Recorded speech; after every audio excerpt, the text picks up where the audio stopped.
كيبدا المسلسل ديالنا بواحد الشاب يتيم سميتو اراس. هاد خينا داير قرباله والتمرد في دار الايتام، وكان غادي يشعل فيها العافيه، ودار هاد الروينه كامله غير باش يضغط على المدير ينقلوا لدار ايتام اخرى كاينه في منطقه بودروم. اراس هدد المدير وقال ليه الا ما نقلتينيش غادي تشوف هادشي كل نهار، والمره الجايه نقدر نشعل العافيه في المكتب ديالك الزوين، غير نقلني وتهنى مني. المدير تلاطف معاه واضطر انه يدير ليه خاطره. اراس رجع جمع دوزانو، وهنا كنعرفوا بلي هادشي كامل دايرو حيت كيتوصل برسائل غامضه من شحال هادي كتقول ليه باللي عائلته كامله تشتات وكل واحد تبنى شي حد، وخوه الصغير عايش بودروم. هادشي علاش اراس قرر يسافر تما ويقلب على خوه باي ثمن. الغد ليه وصل اراس لبودروم، غير نزل من الكار بان ليه واحد الراجل شارف عرض عليه يعاونو يهز ليه الشنطه حتى يوصل دار الايتام. اراس استغرب ولكن في الاخر وافق. وصل اراس لدار الايتام جديده وبدا كيخوي الشنطه ديالو، وهو يتفاجئ بواحد التليفون وسط حوايجو. هذاك الشارف هو اللي دار ليه داك التليفون بلا ما يعاق. لقى مع التليفون ديالو ميساج كينبهو وكيقول ليه خلي هاد التليفون ديما قريب منك حيت غادي نتواصل معاك في اي لحظه، والا ما جاوبتينيش ما غاديش نعاود نصيفط لك. اراس طلع للسطح وبدا كيتفكر ذكريات مع اخوه الصغير وكيفاش كان كيموت على الغربان، وبداو عينيه كيدمعوا وعد راسو يلقاه كيف ما كان الحال. الغد ليه كنشوفوا واحد الدري قاسي وغني بزاف وسميتو تيومان في القصر ديالو، منوض قرباله مع ماما اللي سميتها شبنام حيت دار واشم ديال الغراب بلا ما يتشاور معاهم. قالت ليه بلي بابا غادي يعاقبو، ولكن تيومان ضحك وقال ليها بابا اصلا ما كيشوفنيش وداير بحساب غير اختي ليلى اللي متبنيها. شبنام تقلقات وقالت ليه بلي باباهم كيبغيهم بجوج وهادشي كامل اللي داير ليه غير باش يطلع راجل. وخرجت عند راجلها هاكان اللي قال ليها بركه ما تدلعي في داك الدري غادي تخرجي عليه، ومشاو للشركه ديالهم. هاد الوقت اراس غادي للمدرسه في اول نهار ليه، وهو يتصادم مع ليلى اللي كانت راكبه على البيكالا وطاحوا بجوج للارض. ليلى ناضت كتغوت وتخاصم معاه حيت طاحت بسبابه، واراس تعصب حيت هي اللي دخلت فيه. كان غادي يمشي ويخليها لكن شافها ما قدرش توقف على رجليها، عرض عليها يوصلها ولكن رفضات حيت اول نهار في المدرسه. باش عرف باللي هما بجوج في نفس المدرسه ركبها وراه في البيكالا وداها معاه. من بعد كمشيو عند دينيز اللي كتوجد لمدرستها، ولكن ماماها نوراي ناضت كتخاصم معاها باش دير خوها الصغير توصلوا لمدرسته وهي في طريقها. دينيز قالت لها غادي نتاخر، ولكن الام ما تسوقاتش ليها وقالت لها تحمد الله حيت خدامه وكتصرف عليهم. اراس وليلى وصلوا للمدرسه، صحاب ليلى استغربوا وشكوا باللي ارتبطات به، ولكن هي شرحت ليهم باللي دارت كسيده ورجلها كتحرق هذاك الشيء علاش وصلها. دخل اراس للمدرسه بان ليه شي دراري جارين واحد التلميذ لواحد البيت مسدود وكيتنمروا عليه. هاد الدراري هما تيومان وصحابه. اراس دخل بيناتهم وامرهم يطلقوه وتيومان ما بغاش. وقبل ما تنوض الروينه دخل الاستاذ، تيومان دغيا قلبها ضحك وبان بحال كيتمازحوا. التلميذ شكر اراس بزاف حيت عتقوا من يد تيومان ومشاو يشريو ليه حوايج جداد. تيومان رجع معصب بزاف حيت مولف كاع التلاميذ بحال العبيد عنده، صحابو كيهدنوا فيه. ولكن في هاد اللحظه دخل اراس باللبس ديال المدرسه وطلع الصديق ديالهم في القسم. هادشي زاد عصب تيومان. اراس مشى يعطي ليلى الثلج لرجلها، تيومان جا طير ليه الثلج من يده وقال ليه ما تعاودش تقرب منها. اراس جاوبو بتهكم وقال ليه راه غير الثلج اللي كنعطيها ما كنعنقهاش. دخل الاستاذ وكل واحد جلس في بلاصتو. ديك الساعه دخلت دينيز بلا ما تدق وبغات تجلس، الاستاذ طردها حيت تعطلات واعتذرت بالانجليزيه. اراس دخل بيناتهم دافع عليها وقال الاستاذ مالك مكبر الموضوع، وشنو غادي تفرق الا اعتذرت بالتركيه ولا بالصينيه؟ القسم كله مات بالضحك وتيومان زاد تعصب، والاستاذ طردهم بجوج برا القسم. دينيز شكرات اراس واراس قال ليه هاد الدنيا هانيه وسولها حيت بنت ليه ماشي غنيه بحالهم.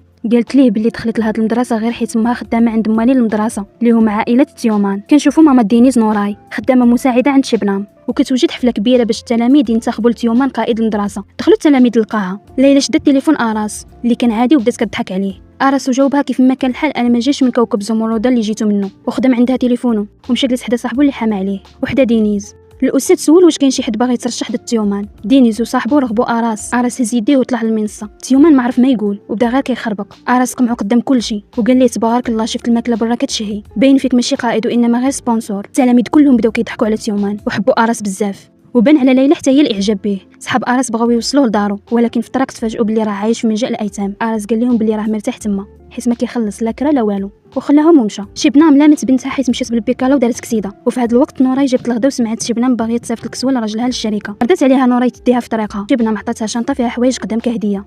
نوراي تصدمت حيت الحوايج باليين وفشلوا ليها الركابي، ولكن شكراتها وخرجت معصبه. في دار الايتام اراس كيسول صاحبو على واحد الشارف سميتو فرحات، وعرف باللي ديما كيجلس في القهوه اللي في راس الدرب.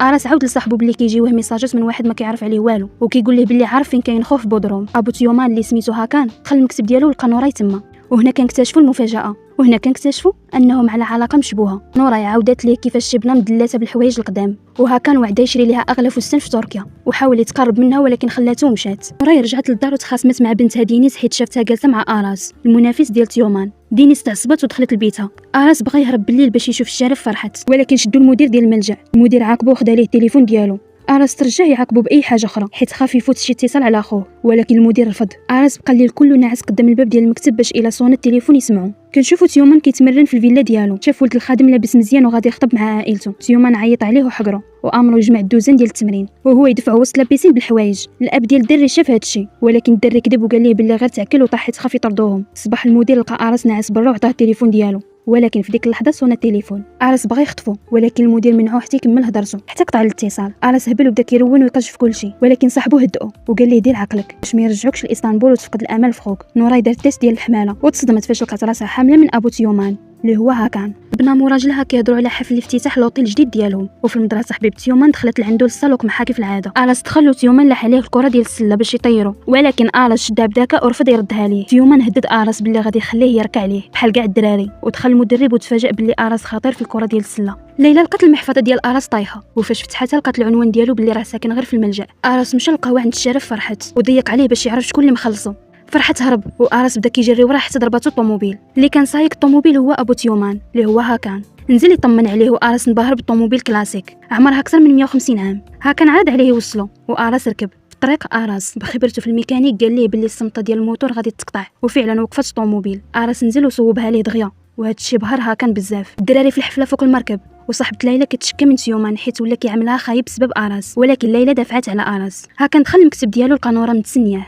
تعصب حيت جات، ولكن صدماتو وقالت ليه انا حامله وغادي نجيب لك ولد اخر في هاد الشهوره. في ديك اللحظه وصلت شبنه من الشركه. نورا خافت وتخبعت تحت المكتب، وهاكان دغيا خرج مرتو باش يتغداو برا. باريش كيشوفوا الطوموبيل قديمه ديال جد باريش. التليفون ديال أراس صونا وجاوب معصب. الخاطف حضرو وقال ليه ما يبقاش يتعطل عليه في التليفون، وأراس سولو فين خوه. الخاطف قال ليه يكون صابور وصيفط ليه العنوان ديال واحد البيت القديم. مشاو كاملين تما، ودخل أراس والقبريه ولقى معاها سلسله ديال خوه بحال اللي عنده. نديرو فلاش باك وكنشوفوا باللي نهار باهم عطاهم هاد السلسله داروا كسيده وماتوا الوالدين، وأراس دخل في غيبوبه. وفاش فاق لقى خوه تبناه شي حد من تما وهو كيقلب عليه، وهما راجعين شدوهم البوليس حيت طوموبيل بلا رخصه وبلا وراق. فاجئوا باللي بابا صاحبهم هو الكوميسير مأمور، وغوت على ولده، ولكن ولده قال ليه ما عندكش الحق تغوت عليا حيت ما عرفنيش حتى شنو كندير في حياتي. وهنا كنعرفوا باللي باهم مطلقين. عائله تيومان في العشاء هاكان قال لهم باللي صحاب ليلى وتيومان شادينهم البوليس، وفاش عرف باللي أراس معاهم بدا كيمدح فيه حيت صوب ليه طوموبيل. تيومان استغل الفرصه وقال لهم باللي ليلى كاينه بينها وبين أراس شي حاجه. ليلى كذبات وقالت ليه انت غير غيران منه. تيومان تعصب ونقص ضرب ليلى بالغلط. هاكان طال ليه الفريخ وشد راس ولده تيومان وخشاه وسط الطبسيل ديال الماكله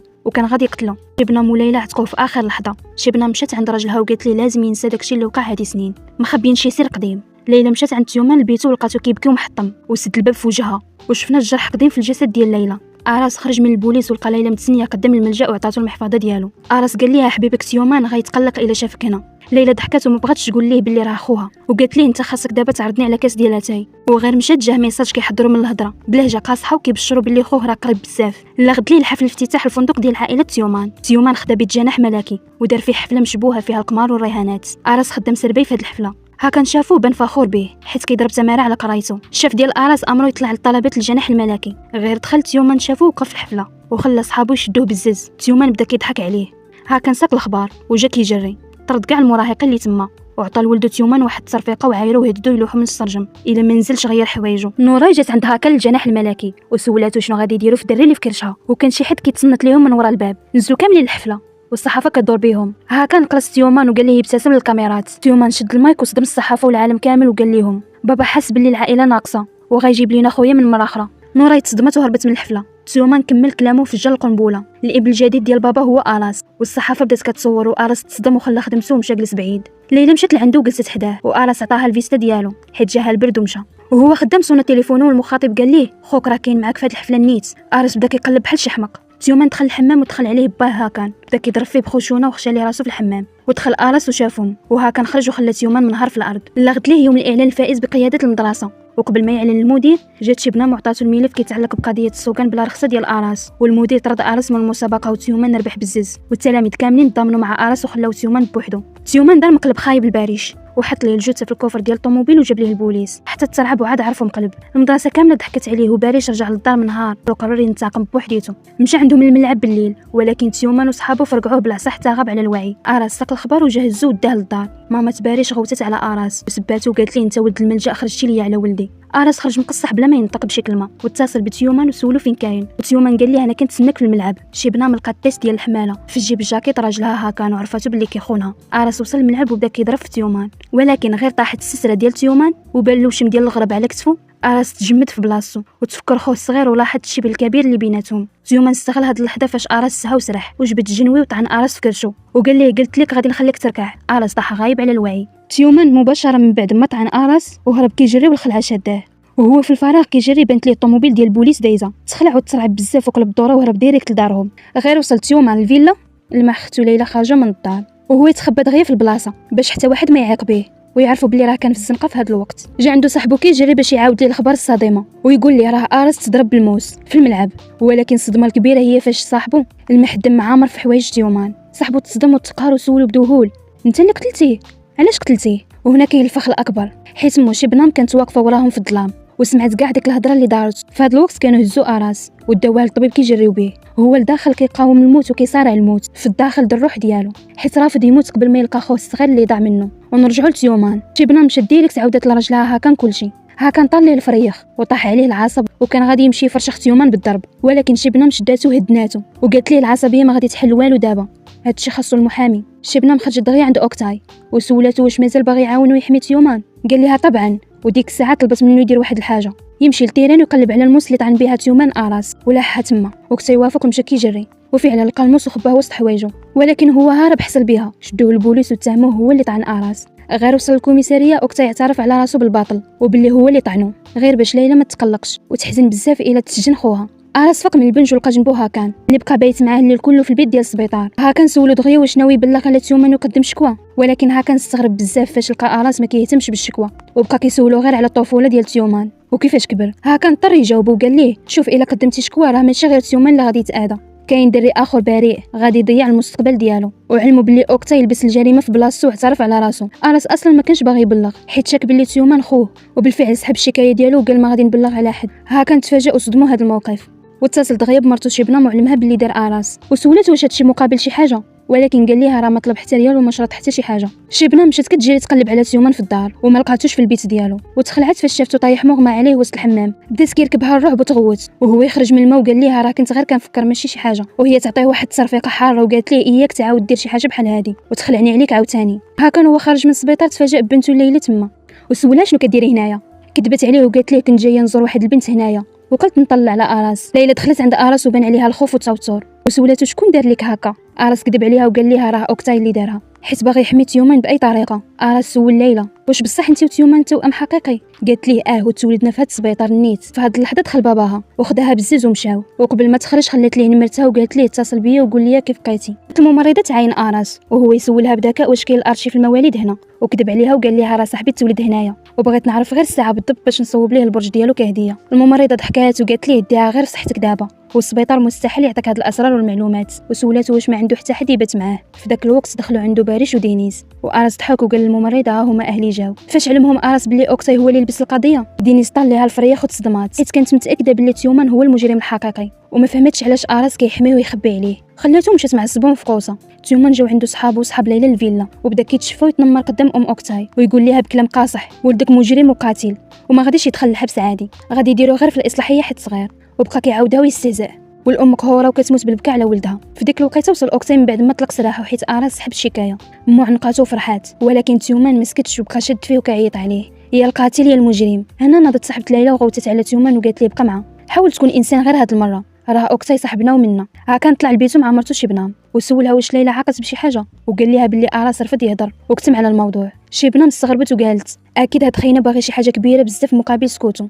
كان طلب منها تعيط لاوكتاي باش يشكروه ولكن شبنام رفضت بحجرها وقالت لي ما كاين لاش نشكروا الخدم غنعطيهم بريم شهرين الصالير ويهنيونا ما كاين لاش نكبروا بيهم وخلاتو ومشات. ليلى دخلت للمطبخ ولقات اوكتاي جالس بقات كتشوف فيه بنظرات ديال اللوم والعتاب وقالت ليه بمراره كيفاش قدرتي دير هكا واش هاد الصحبه ديالك اللي تيومان رداتك بلا قلب لهاد الدرجه. اوكتاي بقى ساكت وما قدرش يبوح ليها بالسر ويقول لها راه دار هكا وضحى براسو غير على قبل عينيها باش ما تشوفش خوها في الحبس وتبهدل العائله ديالها. في داك الوقت دخلت عليهم شي بنه مغوتات على ليلى وخرجتها وقالت لها بن براحه هذا الموضوع راه بين الخدم وواحد من الزنقه، ياك تعاودي تدخلي في هاد الروينه. اراس ناض وتخبى في حوايج ديال عامل النظافه في السبيطار وسرق لاكارت الوظيفي ديال واحد الممرض. مشى للبيرو ديال الارشيف ودوخ الفرمليه وفتح الكمبيوتر ديالها ودخل السيستم، والصدمه الكبيره اللي لقاها هي ان تيومان وليلى مقيدين في السجلات باللي هما توام حقيقيين وتولدوا في داك السبيطار وبنفس النهار. يعني تيومان مستحيل يكون خوه الصغير. غير رجع اراس لبيتو في السبيطار تصدم فاش لقى السلسله ديال خوه مخبيها تسرقات ليه. في البلاصه صونا ليه التليفون وطلع تيومان. ملي ما لقيتكش في البيت قلت ناخذ شي حاجه من ريحتك. اراس جهل وغوت عليه والله تضيع هذيك السلسله حتى نقتلك بيدي. تيومان فرح ملي عرفها مهمه عنده وطفى عليه تليفون في وجهه ونزل للصاله فرحان وناشط. ها كان غير شاف السلسله في يد ولده وجهه رجع كحل بالرعب والصدمه وطال عليه وقج من عنقه وبدا كيزير عليه وهو كيغوت. منين جبتي هاد السلسله؟ واش سرقتيها من الخزنه ديالي دوي؟ تيومان تخلع وبدا كيرجف بالخوف وقال ليه راه ديال اراس، سرقتها ليه غير باش نفقسو ونضايقو. ها كان عينيه خرجوا وقال تيومان انت كذاب. جرب الزيت ورماه في واحد الدولاب صغير ومضيق كاين في لاكاب. تيومان بدا كيبكي وكيصرخ ويرغب فيه. خرجنا بابا عافاك خرجني. باين من اللقطه بلي هذه ماشي اول مره كيعاقبوا بهذه الطريقه. ها كان خلى ولدو كيموت بالخوف في الدولاب ومشى جاري للخزنه ديالو. فتحوا لقى السلسله ديالو مازال كاينه في بلاصتها. تما ركبوا الرعب وقال في نفسه يعني خوه الصغير مازال عايش. اراس في داك الوقت هرب من السبيطار وصل للفيلا ديال هاكان وهو يسمع الغوات والصراخ ديال تيومان جاي من القبو. نزل وتبع الصوت حتى فتح الدولاب وطاح منه تيومان للارض وهو سخفان وما قادرش حتى يوقف على رجليه. اراس بقى كيشوف فيه بذهول وسولو شكون دار فيك هادشي وعلاش؟ في داك الوقت دخل هاكان. تيومان غير شاف باه هرب للفوق. هاكان سول اراس بغضب اشنو جابك لداري؟ اراس جاوبو قاصح دارك فيها شي حاجه ديالو كتخصني وقرر يركب معاه في الطوموبيل ويوصلوا بنفسه للملجأ. وهما في الطريق هاكان كان متوتر وكيرجف وشويه وقف الطوموبيل في واحد التله منطقه معزوله وخاويه. نزل معاه اراس وبان الشر والغدر في عينين هاكان وقال راسو خاص كلشي يسالي اليوم. شاف الاراس بنظره شريره وسولو اشنو باغي من ولدي بالضبط؟ اراس استغرب وقال ليه باغي غير يبعد مني ومن حياتي، راه ولدك هو اللي طعني وسرق السلسله ديالي. هاكان سولو عاوتاني متاكد ما باغي حتى شي حاجه اخرى؟ اراس جاوبو وقال ليه باغيك غير توصلني لدار الرعايه حيت راني كنموت بالنعاس. هاكان تراجع على الغدر ديالو وفي داك الوقيته داه للملجأ ومشى بحالو. هاكان رجع للدار لقى مرتو شي بنه مشعله فيها العافيه حيت شي حد كتب صباغه على الحيطان الفيلا ديالهم كلمه قتاله وشي بنه مشكت في اراس باللي هو اللي صيفط شي حد يديرها. طلعت البيسام في قوسه وقررت ترجع الداس ديال الحماله اللي لقاتو في جيب راجلها لبلاصتو باش تفرقع القضيه من بعد. ونوراي عاشقه هاكان وقالت لي بنبره غريبه باللي بغات تحمل منه وتجيب ولد اخر باش تغطي على الفضيحه حملتها من هاكان. صباح اراس فاق في الملجأ ولقى الدراري صحابو شادين تليفونه وكيلعبوا به. طار ليه الفريخ وتخاصم معاهم. اياك شي واحد يدق في حاجه عاوتاني. في ديك الوقيته جا عنده دري من الملجأ وقال ليه راه شي حد جا في الصباح وسول عليك. صاحبت ليلى شافتها دايره المكياج ومقاده سولاتها واش هادشي على قبل اراس. ليلى كذباتها وقالت راه جايه للمدرسه اليوم وصافي. الخدامه لقات السلسله ديال نوراي في الطوموبيل ديال هاكان وعطاتها لشبنام. شبنام تصدمات حيت السلسله غاليه وماشي ديالها وعرفت بلي كاينه ان في الموضوع وبلي راجلها كيخونها مع الخدامه نوراي. هاكان في الشركه ديالو كيتكلم مع الموظفين وفاش دخل المكتب ديالو تفاجأ باراس جالس على الكرسي ديالو وداير رجل على رجل. اراس قال ليه بضحكه استهزاء قلت نرد لك الزياره ديالك، انت ماشي جيتي لعندي الملجأ الصباح وقول لي علاش كتقلب ورايا. ها كان حاول يربح الوقت وعرض عليه العشاء في قصرو وقال ليه الا بغيتي تعرف كلشي قبل العزيمه بالليل وتما غادي نقول لك كاع الاسرار. دينيس اتصلت باراس وقالت ليه غادي تجي لعندو للسبيطار وقال لها راه خرج وغادي للمدرسه دابا وهي غاديه مع خوها الصغير. خوها قال لها انت كيعجبك اراس حيت ديما ملي كتهضري معاه كتبقاي فرحانه وكتضحكي. دينيس حشمات وقالت ليه راه حنا غير صحاب وصافي. اراس هو في الممر ديال المدرسه خرجوا ليه شي مقنعين وهجموا عليه وخطفوه بالزز وداروه في واحد الشنطه كبيره. اراس قاوم ولكن الجرح كان كيوجعو ما قدرش. الصدمه هي ان هادشي كامل مسرحيه وخطه وسخه من تيومان اللي كرهت الشفاره باش يبهدلوا اراس قدام المدرسه كامله. فاش فتحوا ليه الشنطه وعينيه لقى راسو وسط الساحه وكلشي كيضحك عليه وتيومان دار راسو كيرحب به وبغى يصالحو مع اوكتاي بالزز ولكن اوكتاي رمى ليه الهضره ومشى وخلاهم. اراس مشى لقى اوكتاي واقف وسولو بغصه واش تيومان كيستاهل ضيع مستقبلك وحياتك على قبله. اوكتاي جاوبو بقساوه ما تدخلش بيناتنا، من الاحسن تبعد حيت المره الجايه تيومان غادي يقتلك ديال بصح. اراس قمعو قال ليه انت كتهضر عليه بحال راه صاحبك ولكن في الحقيقه انت غير عبد عنده ماشي اكثر. في داك الوقت دخل تيومان واوكتان مشى بحالو. تيومان بدا كيستافز اراس وضربو بيديه بالعاني فوق الجرحه ديال الطعنه. اراس بدا كينزف بالدم وليلى شافت اللقطه وجات كتجري وغوتت على تيومان وخرجت اراس بزز للعياده المدرسه باش داويه. دينيس شافتهم من بعيد وهو مقرب وغادي تموت بالغيره. نورا جات جرات بنتها دينيس بزز وقالت ليها تعتذر لشبنام حيت عرفتها هي اللي حرضت الدري يكتب قتاله على الحيط. دينيس رفضت وقالت لامها ما تقدر دير ليا والو حيت ولدها تيومان هو اللي طعن اراس. نورا تصدمات ولكن ما اهتمتش وهدات بنتها باللي الا ما اعتذرتش غادي تخلي شبنام تجري على باها من الخدمه ويضيعوا كاملين. دينيس اضطرت تسمع لكلامها. في العياده ليلى داوت جرح الاراس وعاونته يلبس التيشيرت ديالو وبان الحب الحقيقي في عينيها. ونورا دات دينيس للقصر باش تعتذر ولكن دينيس وقفت قاصحه قدام شبنام وقالت ليها انا عارفه شكون طعن اراس. شبنام تخلعت وبدات كدور عينيها وهما حمرين وقالت لها فكري مزيان في الهضره اللي كتقولي، حيت غادي تغير المستقبل عائلتك كامله. نورا خافت وكذبات وقالت بلي بنتها مريضه عقليا وغديها للاخصائي. وشبنام طردت نورا وقالت لها سيري ربي ولادك راه محتاجين للتربيه. شبنام علمت ولادها بلي اراس جاي يتعشى معاهم. تيومان بغى يهرب ولكن شبنام منعاتو وقالت لي باباك داير هادشي غير باش يغطي على الفضيحه ديالك. وعيطت للعائله اوكساي وعطاتهم مكافاه ديال شهرين حيت خباو الجريمه. والعائله استغربت حيت ما كيعرفوا والو على الفضيحه ديال ولدهم. دينيس رجعت للدار لقات حوايجها كاملين مجموعين في ميكاك حلا الزبل. وامها نورا لحتهم ليها برا وطرداتها وقالت ليها بالغوات انت غادي تخربي لي حياتي وما بقيتش باغياك في داري، غبري عليا. خوها الصغير خرج كيبكي وتبعها وبغى يمشي معاها وهي كتبكي وكتقول لي رجع للدار. اراس وصل للقصر وجايب معاه طبسيل ديال الحلوى اللي شراها باخر ريال كانت عنده. وجاتو ميساج من الخاطف المجهول، اياك تثق في شي حد. قعدوا كاملين في الطبله ديال العشاء وتيومان بدا كيضحك ويستهزأ بالحلوى ديال اراس وقال ليه انت يحسب لك معزوم في شي قهوه ديال الدرب. وليلى تما طر ليها الفريخ وغوتت على تيومان وقالت ليه سد فمك بركه من قله الاداب. وقتي في بيتو لقى ماما جايبه الفلوس للمكافاه وتخلع وسولها منين جابتهم وقالت لي راه تيومان عطاك هاد البريم حيت عاونتيه. وقتي تعصب وغوت وقال انا ما باغي حتى ريال من هاد الفلوس الحرام. طبلات شبنام لاحظت بلي اراس ما كيقش الماكله. تيومان جاوبو بشماته ما تخافش هادشي راه ماشي بحال الماكله اللي كتاكل في الميتم. كان وقف العشاء وخدا اراس للكراج ووراه طوموبيلات القدام ووراه فيديو ديال دينيس وهي كترسم على الحيط وقال لي حضر الصديقه ديالك بركه حيت كنعرفوا عائلتها وما بغيناش ناديوها. وطلب من اراس يصلح ليه عطل في شي طوموبيل واراس صوبها ليه دغيا بذكاء عالي. باليش لقى دينيس وخوها في الزنقه بالليل وداهم لدارهم يتعشاو مع عمو واتصل باراس يجي يتعشى معاهم. ولكن اراس قال ليه انا معزوم في قصر هاكان. ودينيس سمعت هادشي وتعصبت بزاف وحسيت بالخيانه. اراس نزل لها كاب باش يغسل يدو من المازوط وتبعو تيومان وبدا كيدابز معاه وقال ليه بغضب انت باغي تسرق ليا حياتي واختي وحتى بابا اللي بهرتي بالميكانيك ديالك. اراس قرب منه وطبطب على كتفو وقال ليه بنظره غامضه انا كاع ما محتاج لشي اب وبالخصوص الا كان بحال باك تهلا في راسك. تيومان تما جهل وبدا كيغوت بركه ما تشوف فيا بنظره الشفقه والله تنقتلك. جا كلشي كيفكهم وهاكان قال اراس بلي ولده عنده مشكل مع الغضب وغادي يحلو معاه. واراس جاوبو بقمعه زلزلت المكان.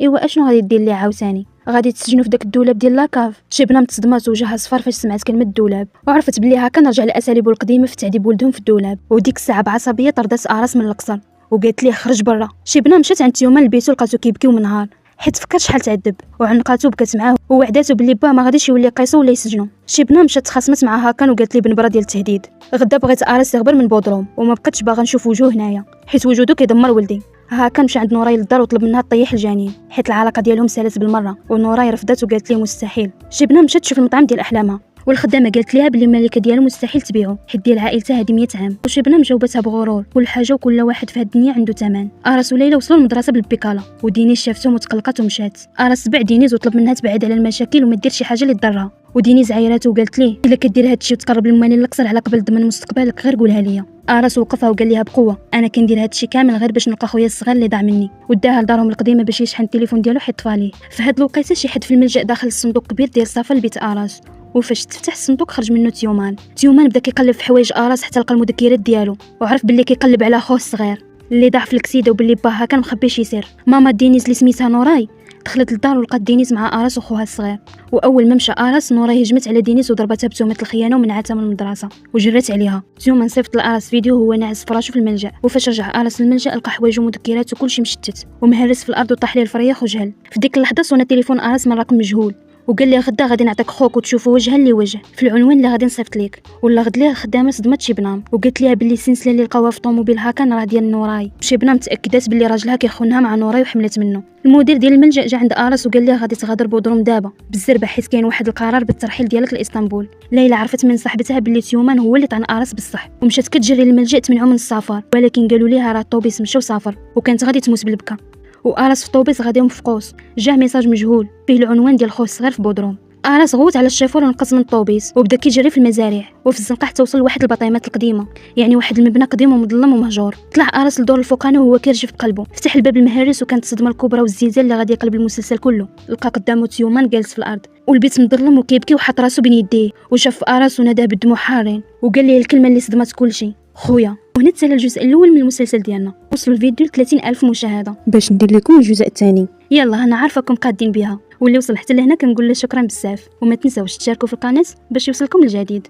تشاو باي باي.